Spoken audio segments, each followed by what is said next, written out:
Igor do Novo Marketing. Palmas pro Igor. Ó, tem fãs aí, Igor? Até aqui tem fã. Boa tarde, senhores. Tudo bom? Agora sim, boa tarde. Então, gente, primeiramente agradecer toda a organização do Overflow, Lucas, Tiagão, tudo. Cara, que evento sensacional, né? Deixa eu me apresentar rapidinho. Sou o Igor, tenho 40 anos. Essa aqui é minha família, minha esposa Mara, Catarina, tão bonitinha. Estou à frente da Novo Marketing, a gente já foi agência, já foi um monte de coisas, nós somos uma consultoria. Sou servo lá na Montserrat. Quem aqui conhece Montserrat? Quem é da Montserrat, na real? Né? Olha, a galera da Montserrat está em peso aí, show de bola. Não parece, mas estou com 25 anos de profissão, comecei cedo, comecei no design, fiz muita coisa no design. Hoje a gente atua, a Novo é uma consultoria de marketing, a gente está atuando nesse mercado de marketing. Opa, volta, aí. Hoje nós somos uma consultoria de marketing, só que não foi sempre assim. Já estamos muito tempo com design, como agência full service, e isso acabou gerando para a gente um monte de bagagem para hoje estar em consultoria. E a coisa mais importante, as duas coisas mais importantes que eu quero dizer hoje segue o vice-líder, isso é muito importante, e que eu estou no meu 6º CNPJ. Alguns deram certo, outros não deram tão certo, mas isso é a vida. E é por isso que a gente vai falar hoje sobre empreendedorismo. Aqui um resumo da minha exitosa carreira, começando como cortador de grama, como músico, ganhei dinheiro tocando lá no Rio, empacotador de supermercado, meu primeiro emprego na verdade foi esse. Aliás, até hoje quando eu olho os empacotadores de supermercado, dá uma carinho assim, dizer para ele, olha, você está aí, mas você vai evoluir. Fui sócio de uma gravadora, tivemos o privilégio de gravar um disco. Mas tá aí. Também foi diretor artístico na Sara Brasil e locutor nessa mesma rádio. Quem aqui tem idade e cabelo branco suficiente para lembrar da Sara Brasil? Alguém lembra disso? A rádio era legal pra caramba. Trabalhei como impressor, como desenvolvedor, como técnico de plotter, como designer, como professor. Aliás, tive o privilégio de reencontrar o Neverson. Cadê o Neverson? Aí. Fomos professores juntos lá na Alfamídia. Dono de agência, foi a pior parte, e hoje estou como consultor. E tudo começou lá em 98, um pouquinho da minha história, né? Em 98, pessoal, só para vocês entenderem, o que tinha em 98, né, de ferramenta? Cara, 98 era Corel 7, sei lá, Photoshop 5. Só para vocês terem uma ideia hoje, a gente está na versão 23 ou 24, alguma coisa assim. Naquela época, a gente nem sonhava em Canva, em Figma. Naquela época, quando a gente trabalhava, era esse o resultado que a gente tinha, pinturas rupestres. Assim. Basicamente, essa era o que se fazia em 98. Faz muito tempo. Bom, ao longo desse tempo, tive a oportunidade de trabalhar com algumas marcas. Vi que a Samela está ali. Tive a honra de trabalhar com o Partido Novo há alguns anos, e estamos nessa caminhada aí junto. Samela, que é chefe de gabinete, né? Isso aí. Grupo Fleury, Todeskine, Total, uma multinacional. Privilégios que a carreira de agência foi dando pra gente, Eudora. Fui representante Eudora para vestir a camiseta do cliente e aprender a fazer as coisas. E tudo isso foi me dando bastante bagagem sobre negócios. Aliás, desde quando eu tinha a minha agência, eu fui entendendo que o meu caminho era muito mais... O meu interesse era muito mais no negócio do que na comunicação ou na criatividade em si. E é por isso que a gente está aqui falando sobre isso hoje. Hoje, na Novo Marketing, a gente é uma consultoria, como eu falei, a gente tem o privilégio de atender alguns clientes, separei alguns aqui. A Vende é a única fabricante de máquinas automáticas de café do Brasil. O resto é tudo automático, eles estão dominando o mercado, a gente presta consultoria para eles na área de marketing e na área comercial. A I10 hoje é a maior plataforma, a mais importante plataforma de Bank as a Service do país. Eu tenho o privilégio, junto com a minha equipe, exercer um papel de CMO na I10, ajudando também nos processos comerciais dele.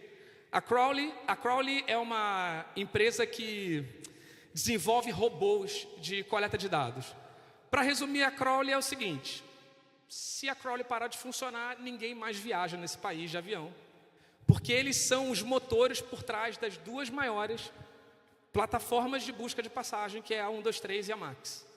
Então, quando você busca uma passagem lá na Max Milhas ou na 123 Milhas, são os robôs da Crowley que vão nos sites das companhias, buscam as passagens e entregam para você.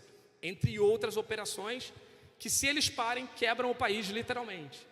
E a Stanley, por isso que eu estava ali para cima e para baixo com esse Stanley Boy aí, com a garrafinha da Stanley.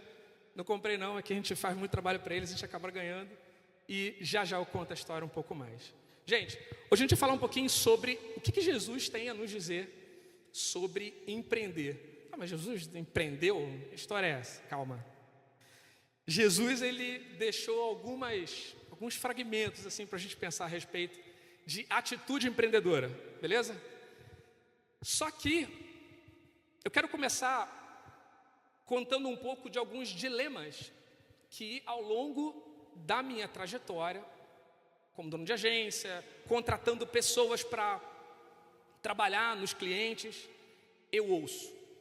Também ouço de parentes, de amigos, alguns dilemas. Eu quero propor aqui a vocês o seguinte: se algum de vocês, em algum momento recente, já se pegou pensando nesses dilemas aí, levanta a mão na coragem aí, tá bom?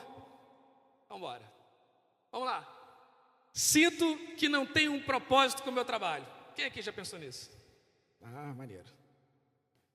Vai falando, Deus. Acho que não ganho o que mereço.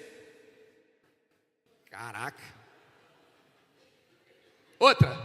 Não tenho o devido reconhecimento. Não me reconhece. Legal. Minha carreira ainda não decolou e eu já estou com 20 e poucos anos. Eu botei assim 20 e pouco porque acho que muita galera vai ter 20 e poucos anos. Tem uns de 30 também. Precisaria de um ano sabático para pensar no que fazer. Essa eu gosto demais. Pô, legal, hein? Muito bem. O que mais? Sinto que a vida está passando. Aquela sensação assim, nossa, a vida está passando, cara. Não estou fazendo nada. Não tive ou não encontrei boas oportunidades. Quem já pensou nisso aí? Ah, eu não tive boa oportunidade ao longo da minha vida. Ou não encontrei as oportunidades. Bom, gente, tem muita explicação para isso, né? Da gente pensar assim. Tem os dilemas pessoais que a gente passa, tem as situações assim dos contextos de cada um. Mas, para além disso, a grande verdade, e aqui eu começo a falar sério. Não parece que eu vou falar sério, mas eu vou. A grande verdade é que a gente vive num mundo hoje de adultos cada vez mais fragilizados. É sério. Fragilizados e ansiosos, emocionalmente fragilizados. Isso que vocês acabaram aqui de admitir, como eu falei, pode ser uma situação específica, pontual de cada um de vocês, mas o mundo está cada vez mais assim. O mundo onde a gente está inserido está cada vez mais assim. E não sou eu que estou dizendo. Daria para fazer uma palestra de um dia inteiro só mostrando dado que conta essa história. Eu separei esses três aqui, ó. Estadão. Por que profissionais estão largando cargos de gestão e não ligam de ganhar menos? A estatística é o seguinte: um terço dos líderes em grandes empresas e corporações estão falando o seguinte: não dá mais para mim, eu vou ser um cargo, vou ser um peão, porque eu não estou aguentando lidar com a pressão. Um terço dos jovens até 34 anos, ou dos profissionais até 34 anos. De 35 para cima, esse número cai para a metade, para menos da metade, cai para 14%. Profissionais, né, suporte ao governo. Jovens estão mais fragilizados emocionalmente. 1 em cada 4, 25% dos jovens, trabalhando ou não trabalhando. Aliás, não trabalhando sobe 2%. se sentem fragilizados. Cara, não vou conseguir. Estou com medo. E aí está parado, e está trancado, e está ali sofrendo. Esse fragilizado não é aquele fragilizado de ficar dodói assim, não. É real, é depressão, burnout, tudo que tem aí ao redor disso. Esse aqui é o que eu mais gosto, tá? Geração neném. Em 2019, eram 20% a geração de pessoas que nem trabalhavam, nem estudavam. Esse número hoje já passou dos 33%. É mais de um terço. Esse é o contexto que a gente está inserido. É esse o contexto. Cada vez pior. Então, quando você se sente, talvez, e aí eu estou falando com você mesmo, de alguma maneira, tipo assim, se conectando com algumas dessas estatísticas, é porque você de fato está inserido nesse meio. No entanto, eu acredito muito que iniciativas como essa aqui do Overflow têm o poder de começar a mudar essa realidade, porque é aqui onde a gente consegue se preparar, em ambientes como esse, que a gente que trabalha na comunicação, que trabalha com arte, que trabalha com cultura, consegue se preparar para dar uma resposta para isso aqui. Porque a resposta não vem de lá, vem daqui. A graça está com a gente. A graça do Espírito está com a gente. E se, de repente, todo mundo vier trabalhar na igreja, ou todo mundo virar missionário, o que vira do maior campo missionário que existe, que são as cidades, que é o dia a dia, que é o teu trabalho. Eu tenho percebido que a solução, ou uma parte da resposta, não toda a resposta, mas é a resposta que eu vou tentar aqui compartilhar com vocês, está no empreender. Quando Lucas, cadê o Lucas? Eu estou falando assim, Lucas, está lá atrás. Quando tu mandou a mensagem no WhatsApp, em 28 de fevereiro, naquele dia eu falei, eu vou falar sobre empreender. Eu me conectei com isso aqui, naquele mesmo dia, no momento que eu li a mensagem. Porque eu realmente acredito que isso aqui tem o poder de gerar uma atitude diferente que vai refletir lá naqueles dilemas. Só que tem um detalhe. Empreender não é a mesma coisa que ter uma empresa. Mas só para a gente fazer uma enquete aqui, deixa eu fazer umas perguntas aqui. Quem aqui tem ou teve algum empreendimento? Qualquer empreendimento? Legal. Beleza. Quem aqui tem ou teve um CNPJ? Se vocês me perguntarem o que é CNPJ, eu vou descer do pé. Beleza. Isso aqui é boa, hein? Quem aqui já pagou uma DARF? Quem aqui não faz a menor ideia do que é uma DARF? Levanta a mão. Isso aí. Hoje vocês vão sair daqui sabendo o que é uma DARF. Documento de arrecadação da Receita Federal. Fernando Haddad é o teu sócio. Quando você tem um CNPJ. Se o IBS for aprovado, esse negócio vai subir para mais de 30%. Não é isso? Tem algum contador aí? É isso aí? Imposto de bens e serviços. Gente, por que eu estou perguntando isso? Porque quando a gente tem uma empresa, parte daqueles dilemas, ou a maneira como a gente encara aqueles dilemas, mudam. E quando eu falo que você pode ou você deve ter uma mentalidade empreendedora, apesar de não ter uma empresa ou o grupinho lá de trás não fazer a menor ideia do que é uma DARF, agora vocês sabem o que é uma DARF? Então a turma ali em peso levantou. Depois aqui vamos orar por eles ali. A nossa mentalidade muda. Por quê? Porque começa a aparecer o tal do cabeça de dono.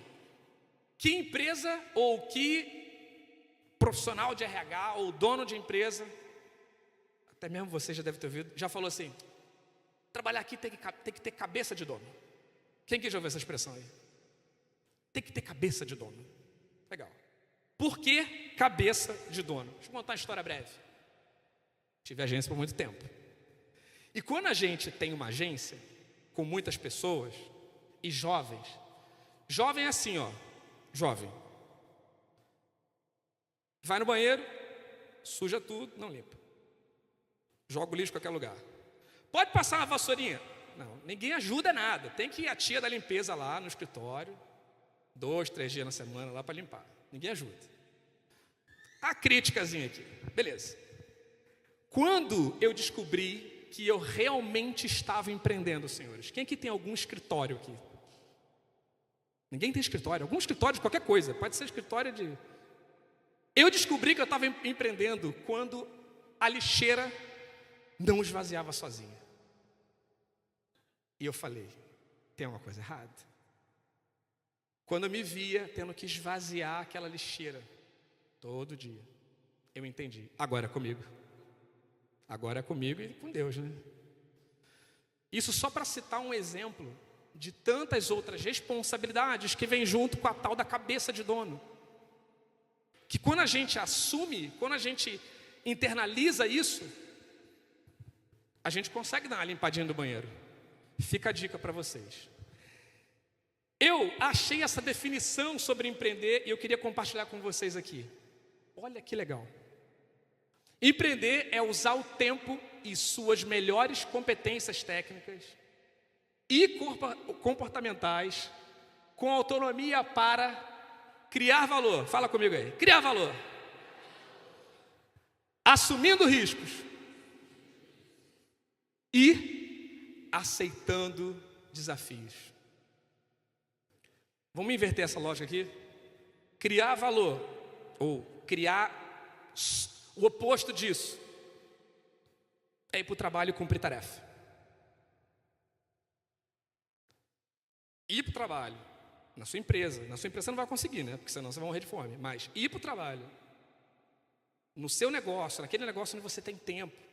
Serviço público, Samila, a gente fala muito sobre isso lá, né? Sem criar valor, irmão. O oposto disso é cumprir tabela. Assumir risco. Zona de conforto é o oposto disso. Não, tá legal aqui. Me expor? Tá maluco. Aceitar desafios. O oposto disso é o fugir, né? Só que tem um detalhe, gente. Quando a gente empreende, 3 coisas pra você pensar aqui. Não tem plano B.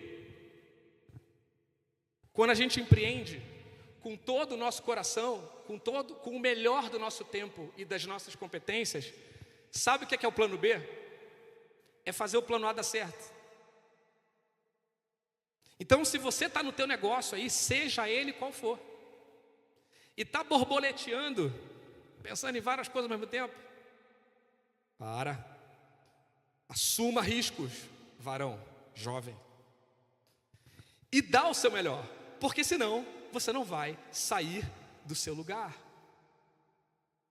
Empreender é colocar em prática, é estudar, é se preparar e colocar a mão na massa. Sabe a fé e as obras? Preparo e ação. Eles também não podem andar separados. Eu conheço gente que estuda, que é estudante, 30 e poucos anos. O que tu faz? Sou estudante. É? Parabéns. Ou está trabalhando, e aí vem aquela máxima do afiar o machado, né? Irmão, o cara não sai do lugar porque ele não estuda. Preparo e execução, planejamento e ação, estudo e trabalho. Agora começamos. Tem Bíblia aí? Lucas 2:52. Vamos olhar? Eu até ia pedir. Bom, acho que vai dar para ler aqui. Vamos ver. Eu botei aqui, mas eu estou achando que está muito pequeno. Lucas 2:52 e Lucas 3:23. Versículo 52 é o último do capítulo 2. Aí logo depois vira o... Obrigado, meu irmão. Eu acho que não vai dar para ler. Eu vou tentar. Começando lá do 41, hein? Todos os anos, seus pais iam a Jerusalém para a festa da Páscoa. Quando ele completou 12 anos de idade, eles subiram à festa conforme de costume. Terminada a festa, voltando seus pais para casa, o menino Jesus ficou em Jerusalém sem que eles percebessem. Pensando que ele estava entre os companheiros de viagem, caminharam o dia todo. Eu vou acabar caindo aqui. Então começaram a procurá-lo entre os seus parentes e conhecidos. Não o encontrando, voltaram a Jerusalém para procurá-lo. Depois de 3 dias o encontraram no templo, sentado entre os mestres, ouvindo-os e fazendo-lhes perguntas. Todos os que o ouviam ficavam maravilhados com seu entendimento e com as suas respostas. Quando seus pais o viram, ficaram perplexos. Sua mãe lhe disse: filho, por que você nos fez isso? Seu pai e eu estávamos aflitos à sua procura. Ele perguntou: por que vocês estavam me procurando? Não sabiam que eu devia estar na casa do meu pai? Mas eles não compreenderam o que lhes dizia. Então foi com eles para Nazaré, e lhes era obediente. Sua mãe, porém, guardava todas essas coisas em seu coração. Jesus ia crescendo em sabedoria, estatura e graça diante de Deus e dos homens. Moleza esse versículo, né? Todo mundo conhece. 22 versículos para frente. Jesus tinha cerca de 30 anos de idade quando começou o seu ministério. Ele era, como se pensava, filho de José. E se você souber a genealogia de cor desse versículo, um prêmio para você. Porque vem um monte de nome aí, né? Que eu não vou lembrar. Muito bem. O meu interesse em compartilhar esse conhecimento com vocês aqui é o que acontece entre esses 2 versículos. Eu não sei se vocês pararam para pensar que são só 22 versículos. Entre 22 versículos existe um hiato de 18 anos. São 18 anos de uma história que ninguém sabe. Quem aqui já teve curiosidade de saber o que Jesus fez dos 12 aos 30? Eu tive várias vezes. Beleza, maneiríssima a história de Jesus. Olha, nota 10 para ele. Mas o que ele fez antes dos 30 anos? Gente, assim, ó, ninguém sabe, tá? Ninguém sabe. É só teoria. Mas o que a gente sabe é que foi uma vida de anonimato.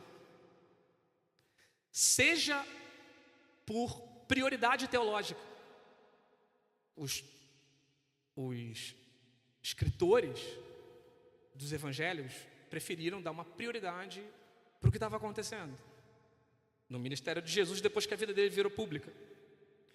Seja por uma grande revelação que um dia a gente vai entender. Tem 18 anos aí que a gente não sabe o que aconteceu. Só que tem um detalhe que eu achei muito legal. Vocês já pararam para fazer uma conta? Que o tempo de vida pública de Jesus, ou de vida anônima, é 6 vezes maior. Tem mais história, tem mais trabalho, tem mais vida, tem mais coisas, pelo menos quando a gente fala na questão de tempo. Nos 18 anos antes do que nos 3 anos ali. E a gente vai perguntar: 18 anos fazendo o quê? Vira pro brother aí. 18 anos fazendo o quê? O que dá para a gente fazer em 18 anos? O apóstolo, como é que é o nome do apóstolo que foi para Israel? Que ficou... Me ajuda nessa? Quem? Se sabe. Vamos lá, me ajuda nessa aí. Me ajuda nessa aí. Eu nunca fui para Israel, mas eu gosto de mapa. Seguinte, essa é a região isso aí é Israel. Aqui já está dividido entre as 3 regiões. Então aqui a gente tem acima ali a região da Galileia. Jesus nasceu aqui, ó. Não dá para ver nada, né? Mas Jesus nasceu por aqui, em Belém, que fica perto de Jerusalém. Daí ele foram para o Egito e voltaram para a Galileia. Beleza. E Jesus se criou aqui em Nazaré. Certo? Todo mundo conhece essa história aí. Acontece que Nazaré era uma vila Historiadores dizem que tinha umas 50, 60 casas. 400, 500 pessoas. É bem pouco. Tem condomínio maior que isso aí, viu, gente? Minha esposa que está ali não gosta desse tipo de condomínio. Beleza. Séforis era a cidade mais importante da Galileia. E já tem umas 10, 12 mil pessoas lá. O que acontece? Quando Herodes, pai, o 01, morre,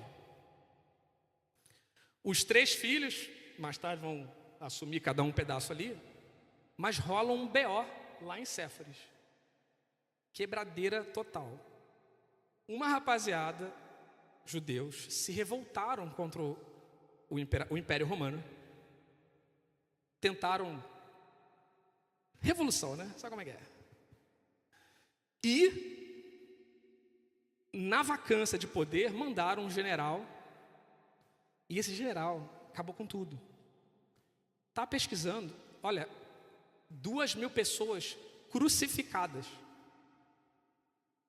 Uma galera foi levada de escravo, né?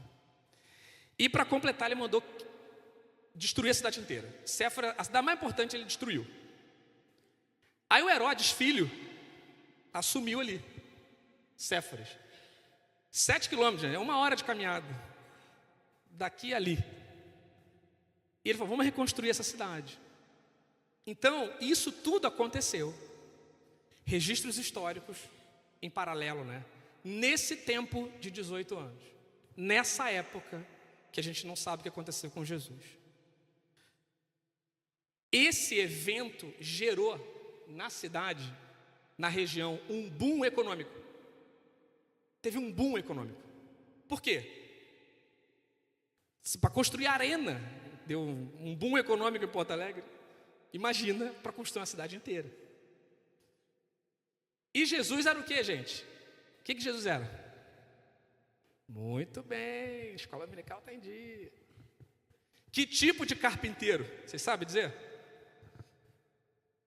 Do tipo tecton. Marcos, quando fala do carpinteiro Jesus, ele usa essa palavra. E essa palavra que diz respeito a esse tipo de carpinteiro, que constrói estrutura. Essa palavra é usada para dizer de carpinteiros que constrói estrutura, faz casa, mede, bonitinho, esse tipo de carpintaria. Então, exercício de imaginação livre aqui. Vamos lá, por exclusão. Jesus, letra A, ficou no Instagram 18 anos? Ficou surfando no mar da Galileia? Ficou de bobeira na casa dos pais ali, tranquilo?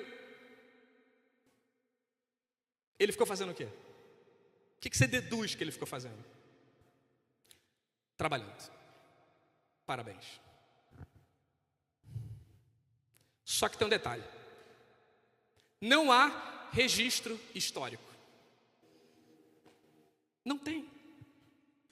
Foram 18 anos de trabalho no anonimato, sem like, sem reels, sem estou aqui trabalhando, olha que legal, estou aqui trabalhando,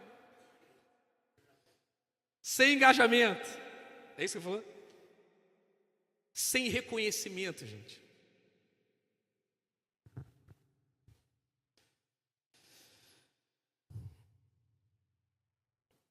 Eu gosto de pensar nesse provável e hipotético período que Jesus ficou trabalhando, para imaginar o quanto ele se preparou e o quanto ele esperou para depois estar na sua vida pública. Mesmo que a carpintaria do tipo tecton tivesse pouca relação com o ministério espiritual. E mais, Jesus era conhecido naquela região, porque ele andava naquela região. Ele andava. Quero te convidar a refletir sobre os seus dilemas.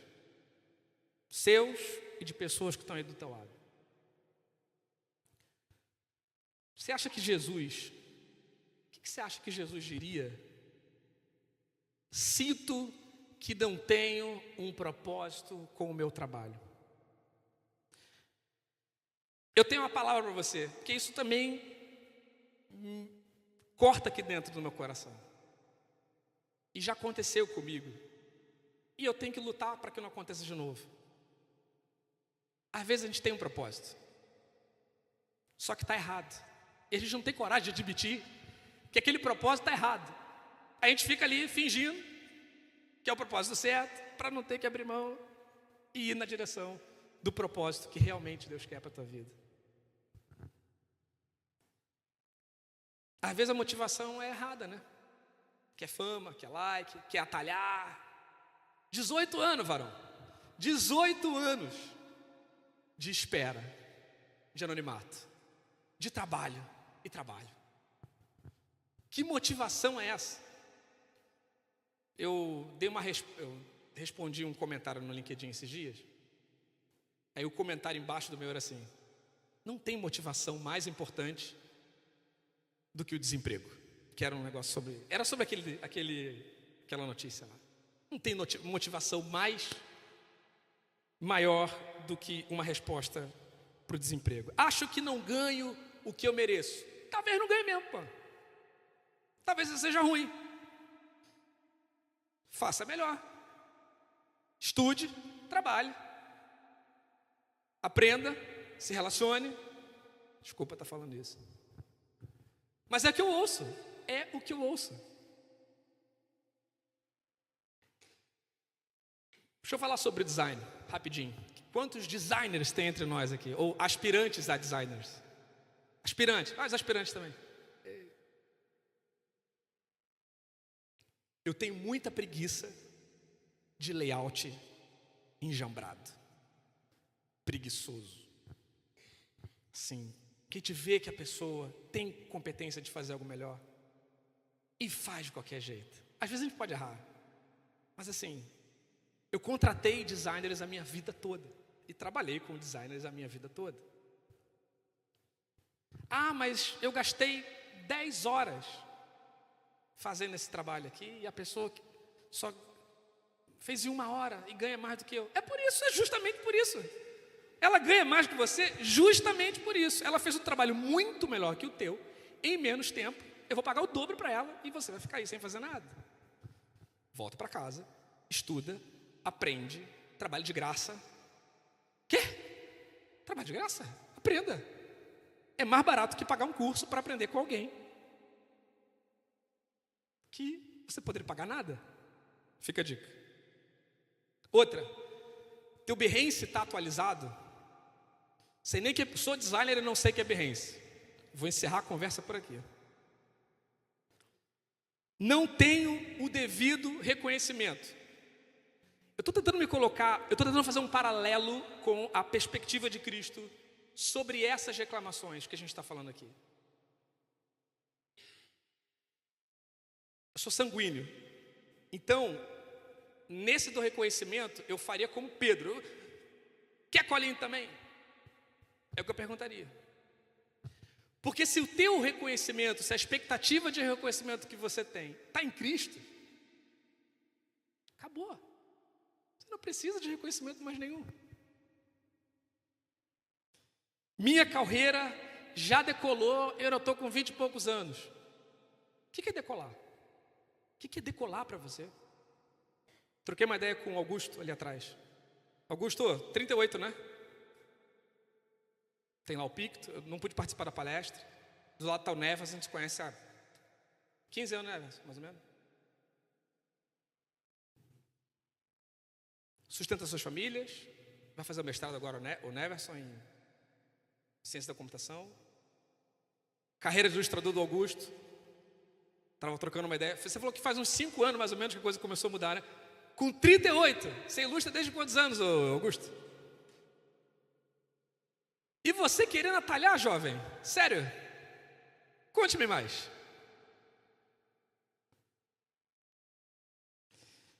Precisaria de um ano... Essa eu não vou nem responder. Sinto que a vida está passando. Que bom, sinal que você está vivo. Mas normalmente, eu tenho um parente que já falou isso pra mim, tá? Sinto que a vida tá passando. Normalmente, eu ouvi de várias outras pessoas, eu percebi que normalmente, quem se queixa que a vida tá passando, é justamente quem mais precisa fazer alguma coisa e não faz. Olha que curioso. Não é quem está ali agilizando, é quem não está fazendo nada. Não tive ou não encontrei boas oportunidades. Eu tenho uma teoria muito boa. É uma teoria que eu mesmo desenvolvi. Tem lá, Guedes Igor 2000 alguma coisa. A teoria é o seguinte. Eu realmente acho que qualquer pessoa... algumas exceções aí, tá? Algumas exceções. Beleza. Feito parênteses. Eu realmente acho que todas as pessoas, ou que a maioria das pessoas, em algum momento da sua vida, até os 30 anos, tiveram boas oportunidades na sua frente, independente de onde ela saiu. Boas oportunidades para ter uma vida próspera e mais oportunidades que puderam ou que poderiam levá-las para o abismo.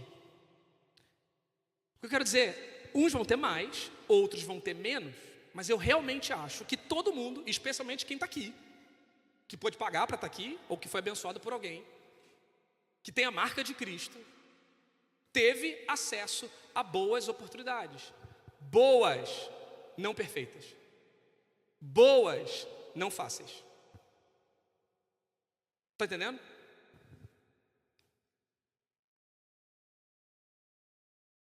Por exemplo, olha quantas oportunidades de negócio existem aqui. O Lucas idealizou esse evento para que houver oportunidades de negócio. Tem dinheiro aqui. Tem alguém precisando contratar um designer. E tem um designer precisando contratar um serviço. Cabe a você. Por fim, eu quero deixar 3 recomendações aqui para vocês. São recomendações assim que eu pude repetidamente compartilhar com muitas pessoas. E que valem e que servem como um empurrão para além daquelas coisas que a gente falou ali. 1. Construa um bom repertório de vida. Seja curioso, seja interessado, saiba fazer perguntas, conheça de tudo um pouco.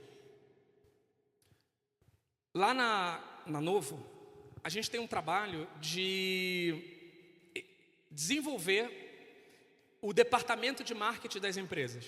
Uma das coisas que a gente faz é desenvolver o departamento de marketing. Então, o cliente nos contrata, a gente estrutura o departamento e contrata os profissionais, faz o processo seletivo, entrevista, testa e treina. E entrega essas pessoas para atuarem dentro do cliente. O currículo é muito bom. Parabéns, jovens. Tá maravilhoso. Tá bonito. LinkedIn, Behance. Bonito no Canva. Assim, ó. Nota 10. Curso disso, Érico Rocha. Não sei o quê. Marketing digital. Estou falando para quem trabalha com comunicação, certo? Beleza. Vamos para o teste então, rapaz. Gostei de você, vamos para o teste. E não é técnico não, tá? Eu estou falando de vida. A pessoa não sabe o que é um modelo de negócio. A pessoa não sabe o que é uma DARF. A pessoa não tem contexto de vida. E é sobre negócio, gente. Não é sobre o que você acha bonito, ou o meme que você acha bonito, ou as cores que você acha bonita, ou a estética que você acha bonita, ou o que você gostaria de escrever, ou o que está na moda, ou o que é trend. Não. É sobre o que vai se conectar. É o que vai comunicar. A intenção daquela empresa, daquele negócio, daquele empreendimento, daquela corporação ao seu público. Mas você não conhece. Porque você está no Instagram. E aí, o que eu quero dizer é, seja curioso e interessado nas pessoas. Converse com as pessoas, pergunte. Minha esposa fica enlouquecida comigo. Não fica? Lá vai ele fazer entrevista com as pessoas. Ela fala assim, né? E aí eu descubro um novo negócio, como funciona uma bomba nuclear. Eu sei agora. Vai dar um filme. Já estou por dentro. Beleza. Conheça um pouco de tudo. Se interessar pelas perguntas, pelas pessoas, sabe? Se interessar de verdade. Não há matéria-prima para quem trabalha com comunicação melhor do que conhecer as pessoas.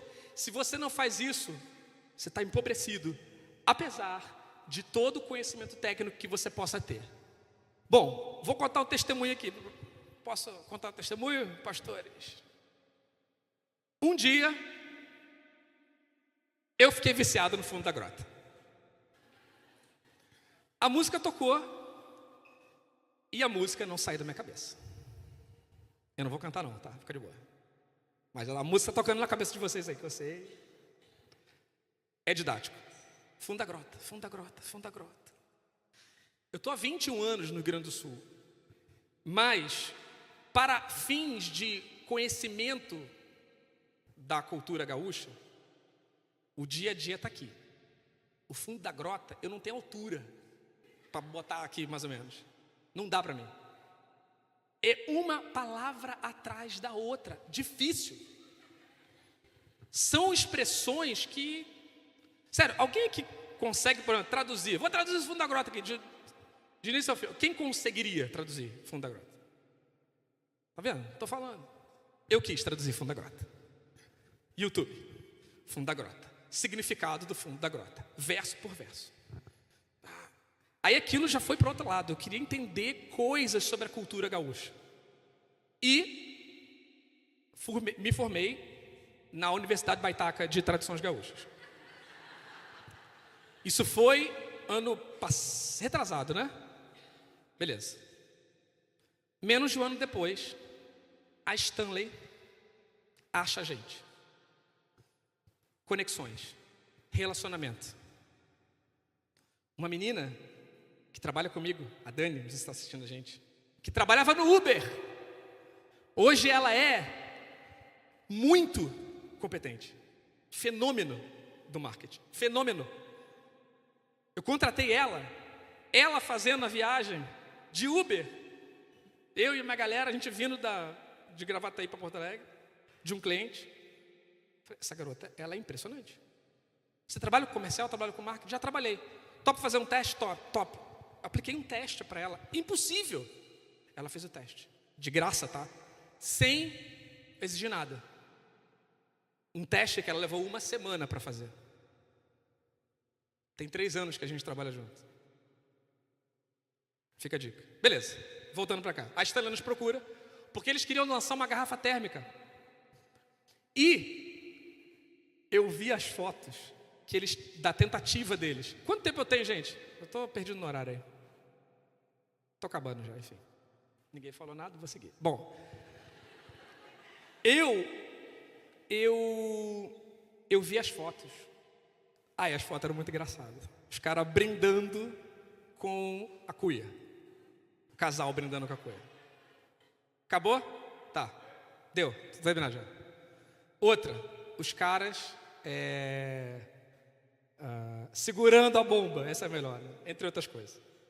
Tá. A gente precisa de alguém que entenda de mercado internacional, que entenda de mercado brasileiro e que entenda de mercado gaúcho. A gente precisa que vocês montem a estratégia para a gente lançar uma garrafa térmica da Stanley, que hoje está maneiro, mas ano passado, a Stanley ainda era muito associada a Copo Stanley. Né? Sertanejo. Vocês entenderam, né? Não era muito legal. O gaúcho nunca vai aceitar tomar mate, tomar chimarrão, num copo de alumínio, numa cuia de alumínio. Jamais. Bomba de mola, Não, esquece. Ajuda a gente. Mapeia o público. A gente mapeou. A gente fez. A gente entregou. E esse foi o resultado do vídeo que hoje é um dos campeões de venda, dos produtos que é um dos campeões de venda, um dos vídeos mais assistidos na Tele Brasil. Vou soltar aqui, vou ver se vai dar rolar, né? Vamos lá. Não tem áudio? Tá bom, mas tem vídeo. Vai sair, vai lá. Foi pensando em tornar a sua experiência ainda mais especial que criamos a companhia ideal para matear. Mate System Stanley. Unimos experiência, inovação e, claro, tradição para chegarmos até aqui, até você. Com tecnologia exclusiva, criamos a rolha de altíssima precisão, um serviço perfeito. A rolha respeita uma inclinação ideal para despejar a água com um fluxo contínuo e no lugar certo. A tampa em aço inox vira cuia e a térmica Stanley mantém o seu chimarrão na temperatura ideal até o ronco da bomba. Digo, até o último gole. Nossa legião é única, mas as suas necessidades são diversas. Por isso, temos 2 tamanhos, 1,2 litro ou 1,6 litro, e 2 cores exclusivas. Sozinho ou acompanhado, com a Mate System Stanley, você tem a capacidade de transformar o seu mateado em um momento lendário. E o que é lendário? Lendário é conservar o que é bom, as boas amizades, os momentos únicos. Lendário é promover novas experiências, conservando tradições. Stanley, desde 1913, patrocinadora oficial de momentos lendários. Legal, né? Quem tem essa aí? Alguém tem essa aí? Esse produto foi um sucesso para ajudar. Eles queriam que a gente fizesse um lançamento lendário, porque é o posicionamento dele, né? Patrocinador oficial de momentos lendários. E tomar chimarrão é maneiro, né? Não é lendário. É legal, tomar chimarrão. Ela estaria tomando, né? Tipo, lendário é motocross, bang jump. Isso é lendário. Aí o que a gente fez? A gente fez a primeira, eu não trouxe o vídeo, mas a gente fez a primeira roda de chimarrão suspensa do mundo, lá no gasômetro. A galera deve ter visto isso aí, 50 metros de altura, a turma tomando chimarrão lá.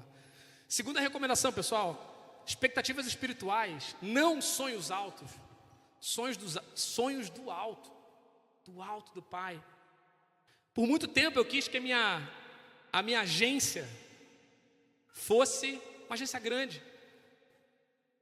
Deus, ele precisou alinhar meu coração.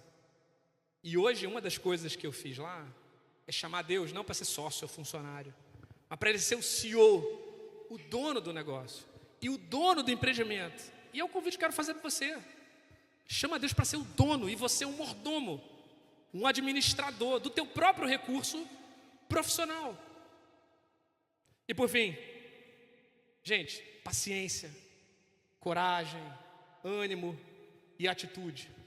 É fato que Jesus, ele esperou o tempo certo para viver o propósito dele, o propósito do coração do Pai. Termino com esse versículo aqui, ó. Filhinhos, eu escrevi a vocês porque vocês conhecem o Pai. Pais, eu escrevi a vocês porque conhecem aquele que é desde o princípio. E aí pensando lá nos dilemas, no impacto que você vai fazer ou que você vai proporcionar. Onde você está? Jovem, eu escrevi a vocês, isso é a primeira carta de Marcos. Eu escrevi a vocês porque são fortes, e em vocês a palavra de Deus permanece, e vocês venceram o maligno. Amém? O que você vai fazer a respeito? Muito obrigado, Deus abençoe vocês.